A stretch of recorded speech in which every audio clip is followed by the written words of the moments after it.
ಎಲ್ಲರಿಗೂ ಹೊಸ ವರ್ಷದ ಹಾರ್ದಿಕ ಶುಭಾಶಯಗಳು. ಹ್ಯಾಪಿ ನ್ಯೂ ಇಯರ್ ಎಲ್ಲರಿಗೂ.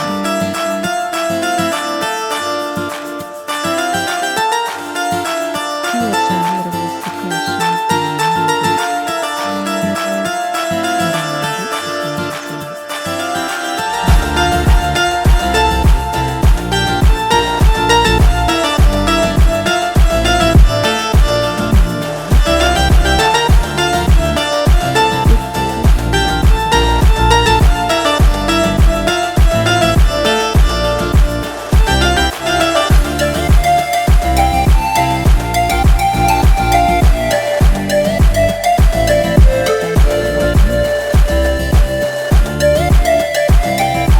ಹಾಯ್ ಹಲೋ ಎಲ್ಲರಿಗೂ ನಮಸ್ಕಾರ.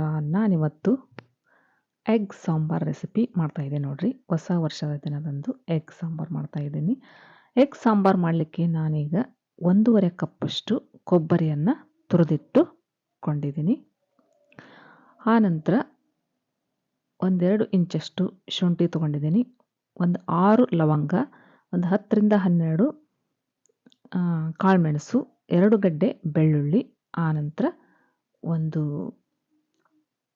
ಚಕ್ಕೆ, 1-2 ಇಂಚಷ್ಟು ಚಕ್ಕೆಯನ್ನು ತೊಗೊಂಡಿದ್ದೀನಿ ನೋಡ್ರಿ. ಇಷ್ಟನ್ನು ಮಿಕ್ಸಿಗೆ ಹಾಕಿ ಮಿಕ್ಸಿ ಮಾಡೋಣ್ರಿ. ಸ್ವಲ್ಪ ಗ್ರೈಂಡ್ ಮಾಡಿ ಸಣ್ಣ ಆದ ನಂತರ ಅದಕ್ಕೆ ಒಂದು ಉದ್ದಕ್ಕೆ ಕಟ್ ಮಾಡಿದ ಟೊಮೆಟೊ, 1 ಟೊಮೆಟೊ ಹಣ್ಣನ್ನು ಹಾಕ್ಕೊಂಡಿದ್ದೀನಿ. 1 ಈರುಳ್ಳಿ, ಉದ್ದಕ್ಕೆ ಕಟ್ ಮಾಡಿದ ಈರುಳ್ಳಿಯನ್ನು ಹಾಕ್ಕೊಂಡಿದ್ದೀನಿ. ಆನಂತರ 1 ಮುಷ್ಟಿಯಷ್ಟು ಕೊತ್ತಂಬರಿ ಎಷ್ಟು ಹಾಕ್ತಾರೋ ಅಷ್ಟು ಚೆನ್ನಾಗಾಗತ್ತೆ ರೀ. ಇನ್ನೂ ಜಾಸ್ತಿ ಹಾಕ್ಕೊಂಡ್ರೂ ಪರವಾಗಿಲ್ಲ. ಕೊತ್ತಂಬರಿ ಹಾಕಿ ಸ್ವಲ್ಪ ಹಸಿಮೆಣಸಿನ್ಕಾಯಿ ಪೇಸ್ಟನ್ನು ಹಾಕ್ಕೊಂಡಿದ್ದೀನಿ. ಸ್ವಲ್ಪ ಕಲರಿಗೆ 1 ಸ್ಪೂನಷ್ಟು ಚಿಲ್ಲಿ ಪೌಡರನ್ನು ಹಾಕ್ಕೊಂಡಿದ್ದೀನಿ ನೋಡಿರಿ. ಗ್ರೈಂಡ್ ಆಯಿತು, ನಮ್ಮ ಮಸಾಲ ರೆಡಿ ಆಯಿತು. ಈಗ ಒಂದು 3 ಸ್ಪೂನಷ್ಟು ಎಣ್ಣೆಯನ್ನು ಹಾಕ್ಕೊಂಡು ಅದಕ್ಕೆ ಸಣ್ಣಗೆ ಕಟ್ ಮಾಡಿದ 1 ಈರುಳ್ಳಿಯನ್ನು ಎಣ್ಣೆಯಲ್ಲಿ ಸೇರಿಸ್ತಾ ಇದ್ದೀನಿ ನೋಡ್ರಿ. ಇದನ್ನು ಚೆನ್ನಾಗಿ ಸ್ಮ್ಯಾಶ್ ಮಾಡ್ಬೇಕು ನೋಡ್ರಿ. ಎಣ್ಣೆಯಲ್ಲಿ ಈರುಳ್ಳಿ ಚೆನ್ನಾಗಿ ಬೇಯುವಂಗೆ ಇದು ಕರಗಿಸ್ಬೇಕು, ಚೆನ್ನಾಗಿ ಕಲಿಸ್ಬೇಕು.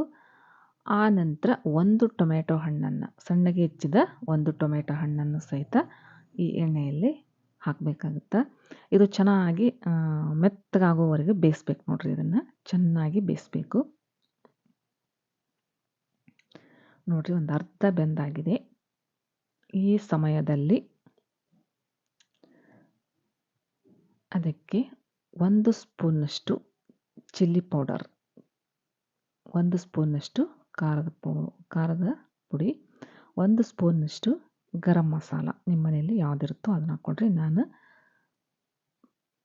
ಕಾಟ್ವಾ ಮಸಾಲೆಯನ್ನು ಹಾಕ್ಕೊಂಡಿದ್ದೀನಿ. ಧನಿಯಾ ಪೌಡರ್ ಇದ್ರೂ ಅದನ್ನು ಸಹಿತ ಆ್ಯಡ್ ಮಾಡಿದರೆ ಚೆನ್ನಾಗಿರುತ್ತೆ. ಈಗ ನೋಡಿರಿ, ನಾನು 1 ಸ್ಪೂನಷ್ಟು ಅದಕ್ಕೆ ರುಚಿಗೆ ತಕ್ಕಷ್ಟು ಉಪ್ಪನ್ನು ಸಹಿತ ಸೇರಿಸ್ತಾ ಇದ್ದೀನಿ. ಉಪ್ಪನ್ನು ಸೇರಿಸಿ ಇನ್ನೊಂದು ಸಲ ಮುಚ್ಚಿ ಇನ್ನೊಂದು 2 ನಿಮಿಷ ಬೇಯಿಸಿದ್ರೆ ಚೆನ್ನಾಗಿ ಬೇಯ್ದಿರುತ್ತೆ ನೋಡ್ರಿ. ಚೆನ್ನಾಗಿ ಬೆಂದಿರುತ್ತೆ. ಈ ಸಮಯದಲ್ಲಿ ನಾವು ರುಬ್ಬಿಕೊಂಡಂತಹ ಮಿಶ್ರಣವನ್ನು ಇದಕ್ಕೆ ಸೇರಿಸ್ಬೇಕಾಗುತ್ತೆ. ಇದನ್ನು ಚೆನ್ನಾಗಿ ಹಸಿ ವಾಸನೆ ಹೋಗುವವರೆಗೂ ಚೆನ್ನಾಗಿ ಬೇಯಿಸ್ಬೇಕು ನೋಡ್ರಿ. ಇದನ್ನು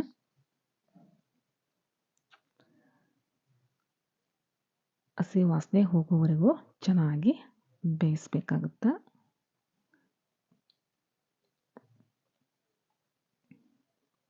ನಾನು ಮಾಡೋ ರೆಸಿಪಿ ನಿಮಗೆ ಇಷ್ಟ ಆಗಿತ್ತಂದ್ರೆ ಪ್ಲೀಸ್ ಒಂದು ಲೈಕ್ ಮಾಡಿ, ಶೇರ್ ಮಾಡಿ.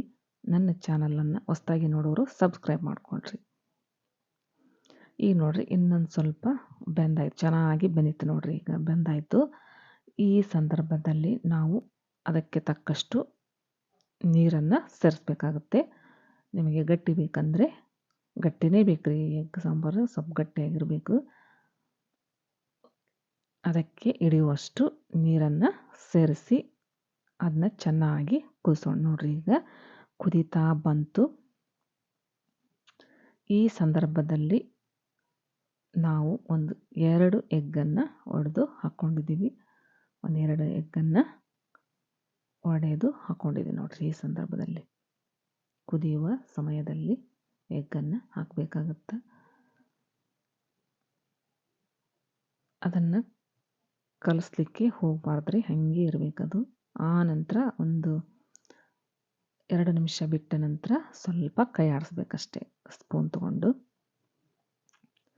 ಆ ನಂತರ ಎಗ್ಗನ್ನು ನಾನು ಹಾಕ್ಕೊಂಡಿದ್ದೀನಿ. ಇನ್ನೆರಡು ಎಗ್ ಇದ್ದು ಅದನ್ನು ಸಹಿತ ಹಾಕ್ತಿದ್ದೀನಿ.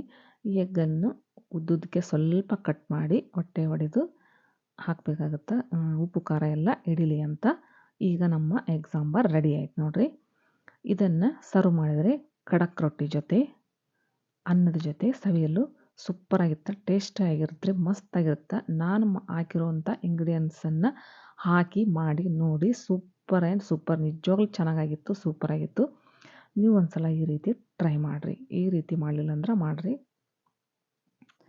ಅನ್ನದಲ್ಲಿ ಸೈ, ಖಡಕ್ ರೊಟ್ಟಿಯಲ್ಲಿಯೂ ಸೈ. ಈ ಎಗ್ ಸಾಂಬಾರು ಸಖತ್ತಾಗಿತ್ತು, ಟೇಸ್ಟಿಯಾಗಿತ್ತು. Thanks for watching.